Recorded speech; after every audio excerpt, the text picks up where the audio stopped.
आज की कहानी शुरू करने से पहले अगर आप रात के 12 बजे ये वीडियो देख रहे हैं तो एक बार अपने आसपास ज़रूर देख लीजिए, क्योंकि जो कहानी सुनाने जा रहा हूँ वो सिर्फ एक कहानी नहीं, एक सच्ची दहशत है। और कहते हैं जिसने भी रेलवे फाटक का साया की कहानी सुनी उसे कभी न कभी फाटक की घंटी जरूर। तो चलिए शुरू करते हैं। रात के ठीक 12 बजे पूरा गांव सो चुका था। मंजिलपुर के बाहर बड़े पुराने रेलवे फाटक के पार अजीब सी खामोशी थी। लोग कहते थे कि उस फाटक पर हर साल एक तारीख को कोई साया दिखाई देता है। रहीम ने इन बात पर कभी यकीन नहीं किया। उस रात वो अपनी बाइक से उसी रास्ते से लौट रहा था। जैसे ही वो फाटक के पास पहुंचा, अचानक बाइक खुद ब खुद बंद हो गई। चारों तरफ सन्नाटा, हवा ना आवाज। तभी पटरी के उस पार सफेद कपड़ों में एक औरत खड़ी थी। उसका चेहरा बालों से ढका हुआ और वो धीरे धीरे रहीम की तरफ बढ़ रही थी। रहीम का गला सूख गया। उसने हिम्मत करके पूछा, का कौन हो तुम? और तभी उस औरत ने अपना चेहरा उठाया, लेकिन चेहरा था ही नहीं, बस काला अंधेरा और दो लाल चमकती आंखें। अचानक फाटक अपने आप बंद हो गया और पीछे से ट्रेन की सीटी की आवाज़ आई, लेकिन पटरी पर कोई भी नहीं थी। सुबह लोगों ने फाटक के पास सिर्फ रहीम की बाइक पड़ी देखी। रहीम कभी नहीं मिला और आज भी हर साल उसी तारीख को वो साया किसी न नए शिकार का इंतजार करता है। रहीम के गायब होने के बाद पूरा गांव दहशत में था, लेकिन पुलिस को कुछ भी अजीब नहीं लगा। उन्होंने कहा शायद कहीं चला गया होगा। पर रहीम का छोटा भाई आरिफ जानता था, उसका भाई उसे बिना बताए कहीं जा नहीं सकता। एक साल बीत गए, फिर वही तारीख, वही रात, वही समय, 12 बजे। आरिफ ने तय कर लिया, आज वो सच पता करके रहेगा। वो मोबाइल का कैमरा ऑन करके रेलवे फाटक की ओर बढ़ा। हवा इस बार पहले से ज़्यादा ठंडी थी और जैसे जैसे वो पास पहुंचा, उसे किसी ने रोकने की धीमी आवाज़ सुनाई दी। फाटक के पास पहुंचते ही उसका फ़ोन खुद ब खुद बंद हो गया। अचानक पटरी के पास कोई खड़ा था। इस बार वो औरत अकेली नहीं थी, उसके पीछे के कई परछाइयां खड़ी थीं, जैसे दर्जनों लोग, सबके चेहरे अंधेरे में गायब। आरिफ की धड़कन तेज हो गई। तभी उस औरत की आवाज़ आई, एक साल पहले तुम्हारा भाई मुझे छोड़कर भाग। आरिफ कांपते हुए बोला, मेरा भाई कहाँ है? और तभी भीड़ में से एक परछाई आगे आई। वो रहीम था, लेकिन उसकी आंखें भी लाल थीं और चेहरा बिल्कुल सफ़ेद। वो धीरे धीरे बोला, यहाँ से कोई वापस नहीं जाता। अचानक सारे साए पटरी से उतरकर आरिफ की तरफ दौड़ पड़े। आरिफ भागने लगा, लेकिन उसके पैर जैसे ज़मीन में धंस गए हों। फाटक अपने आप बंद हो गया और तभी इस बार सच में ट्रेन आई। तेज रोशनी, कान फाड़ देने वाली आवाज़ और फिर सब शांत। सुबह लोगों को फाटक के पास दो बाइक मिली, लेकिन दोनों भाई कभी नहीं मिले। अब लोग कहते हैं हर साल उस तारीख को साया अपने साथ किसी नए को लेके जाता है। और अगर आधी रात को आपको पटरी के पास कोई रोता हुआ दिखे तो कभी पीछे मुड़कर मत देखना। दोनों भाइयों के गायब होने के बाद उस रेलवे फाटक को हमेशा के लिए बंद कर दिया गया। लोगों ने उस रास्ते से आना जाना छोड़ दिया। लेकिन अजीब बात यह थी कि हर साल उस तारीख को पास के स्टेशन से एक अनजान ट्रेन के गुजरने की खबर दर्ज होती थी, जबकि उस रूट पर कोई ट्रेन चलती ही नहीं थी। कुछ महीने बाद एक पत्रकार विक्रम उस रहस्य की जांच करने मंजिलपुर आया। उसे पता चला कि 25 साल पहले उसी फाटक पर एक भयानक हादसा हुआ था। एक बारात से भरी बस फाटक पर फंस गई थी और अचानक बिना सूचना के ट्रेन आ गई। दर्जनों लोग मारे गए। दुल्हन की लाश कभी नहीं मिली। लोग कहते हैं वो दुल्हन ही अब साया बनकर हर साल किसी को अपने साथ ले जाती है, ताकि उसकी अधूरी बारात पूरी हो सके। विक्रम ने सच जानने के लिए उसी तारीख को रात 12 बजे कैमरा सेट किया। घड़ी ने जैसे ही 12 बजाए, पटरी पर धुंध फैल गई। दूर से बैंड बाजे की धीमी आवाज़ आने लगी और फिर एक पूरी बारात धुंध से निकलकर पटरी पर चलने लगी। दूल्हा, बाराती और सबसे आगे लाल जोड़े में वही दुल्हन, लेकिन उसका चेहरा जला हुआ था और आंखें खून जैसी लाल। विक्रम सब रिकॉर्ड कर रहा था। तभी दुल्हन सीधे कैमरे की तरफ देखने लगी और मुस्कुराई। अचानक कैमरा की स्क्रीन पर सिर्फ एक मैसेज दिखा, अब तुम्हारी बारी है। अगली सुबह रेलवे फाटक के पास एक टूटा हुआ कैमरा मिला, जिसमें आखिरी रिकॉर्डिंग में सिर्फ एक चीख सुनाई दे रही थी, विक्रम कभी वापस नहीं लौटा। और कहते हैं अगर उस वीडियो को ध्यान से देखो तो बारात में खड़े लोग के बीच रहीम और आरिफ दिखाई देते हैं। अब हर साल बारात लंबी होती जा रही है और साया अभी भी अपने अगले मेहमान का इंतज़ार कर रहा है।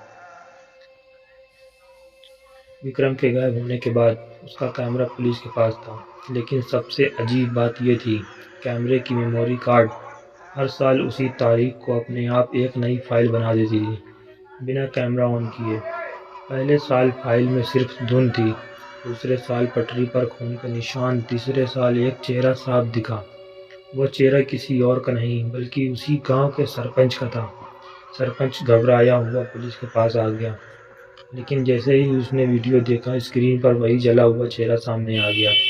दुल्हन की आवाज़ गूंजी, जिसने फाटक खुला छोड़ा था वो अभी जिंदा है।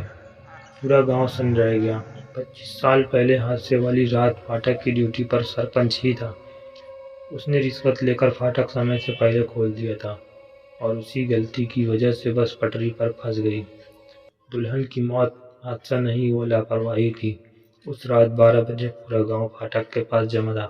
सरपंच कांप रहा था, माफी मांग रहा था, तभी अचानक धुंध छा गई। पटरी पर फिर वही बारात दिखाई दी, लेकिन इस बार बारात रुकी नहीं। दुल्हन सीधे सरपंच के सामने आकर खड़ी हो गई।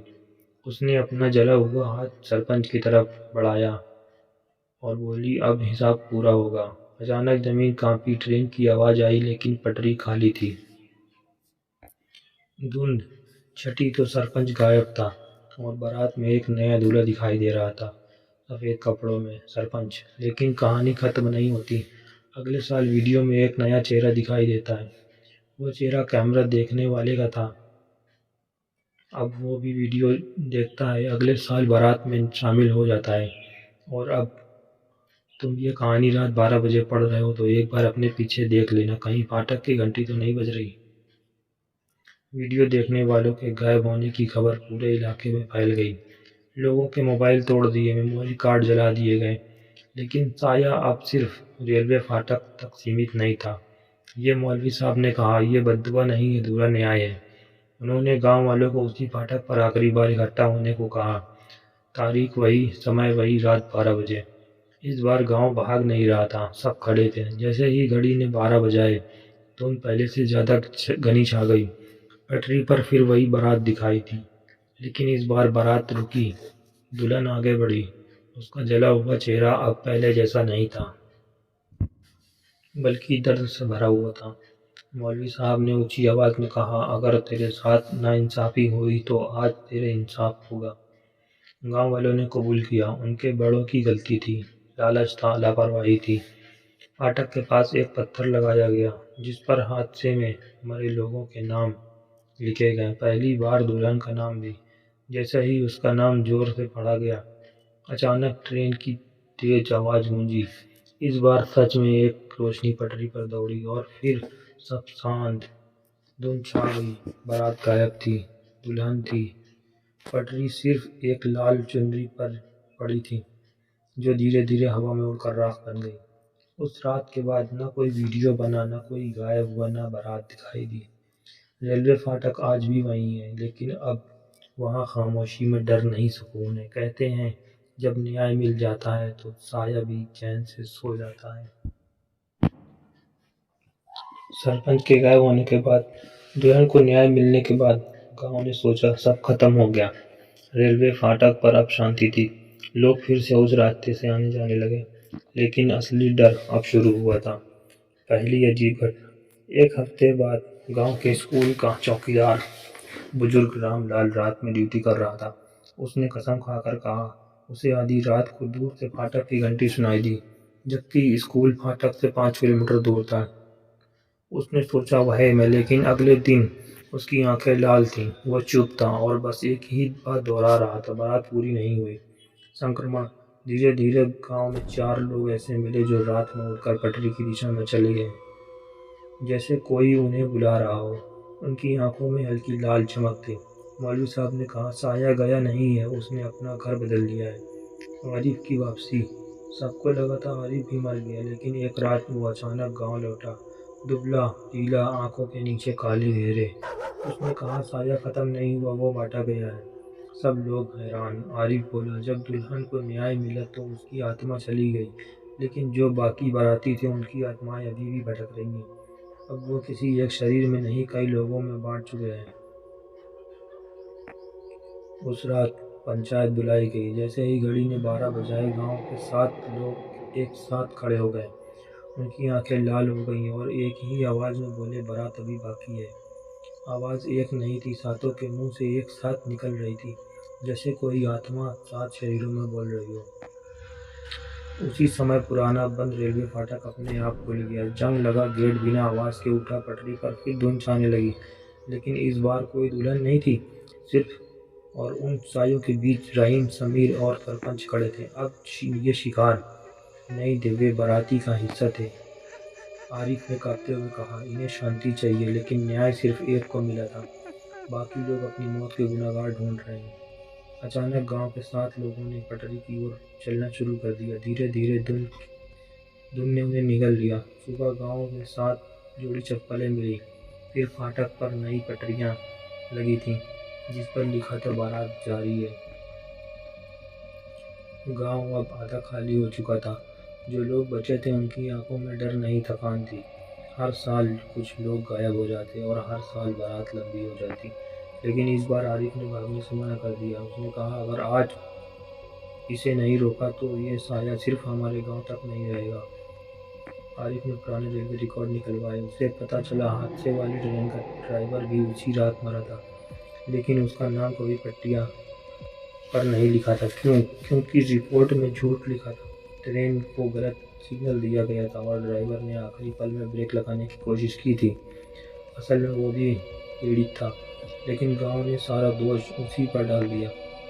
रात 12 बजे। इस बार पूरा गांव नहीं, सिर्फ आरिफ अकेला फाटक पर खड़ा था, हाथ में एक नई पट्टिका जिस पर लिखा था उन सभी के नाम जो उस रात मारे गए, वो चाहे वो बस में थे या ट्रेन में।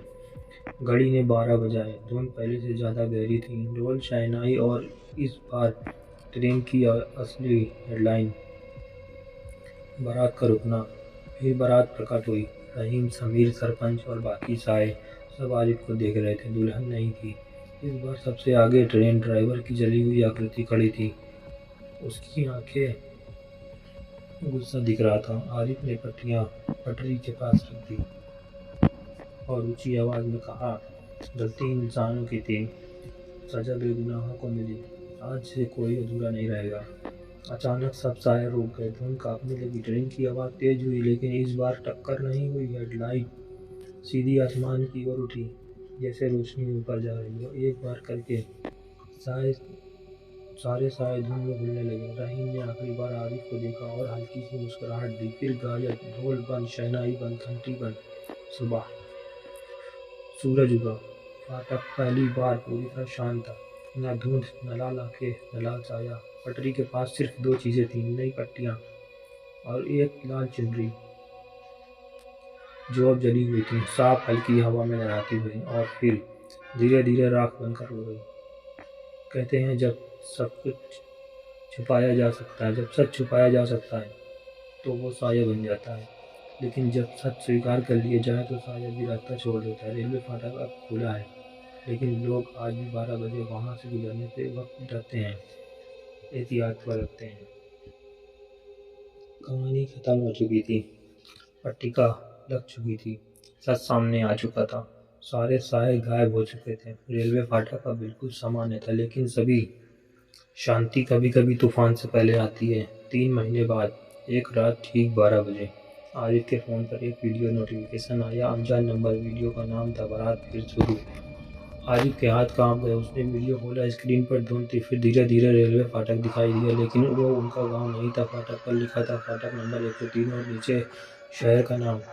साया फैल चुका था। वीडियो में वही ढोल की आवाज़, वही शहनाई, और इस बार बारात किसी और गांव में थी। बल्कि आरिफ समझ गया, ये सिर्फ एक जगह नई कहानी कहीं नहीं थी। असल में जहाँ भी कोई हादसा सच दबाकर बंद किया जाता है, वहाँ एक नया साया जन्म ले लेता है।